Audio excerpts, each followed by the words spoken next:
Hello বন্ধুরা, আজকের ভিডিওতে আমরা জানবো পৃথিবীর 5টি দেশ যেখানে সবচেয়ে বেশি হরিণ পাওয়া যায়। 5 নম্বরে আছে ফিনল্যান্ড।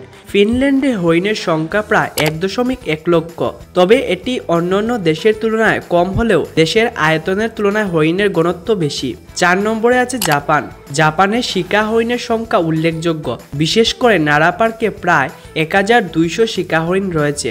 জাপানের শিকা হরিণের সংখ্যা 1.7 থেকে 3.3 লক্ষের মধ্যে। 3 নম্বরে আছে রাশিয়া। রাশিয়ায় সাইবেরিয়ান মস্কো হরিণ এবং অন্যান্য প্রজাতির হরিণের উল্লেখযোগ্য সংখ্যা রয়েছে, তবে সুনির্দিষ্ট সংখ্যা নির্ধারণ করা কঠিন। দ্বিতীয় স্থানে রয়েছে চীন।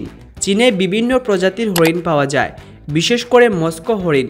চীনের বিভিন্ন প্রদেশে মস্কো হরিণের সংখ্যা 4 থেকে 8 লক্ষের মতো। এবং 1 নম্বরে আছে যুক্তরাষ্ট্র। যুক্তরাষ্ট্রে হরিণের সংখ্যা প্রায় 34 মিলিয়ন, অর্থাৎ 3 কোটি 60 লক্ষ।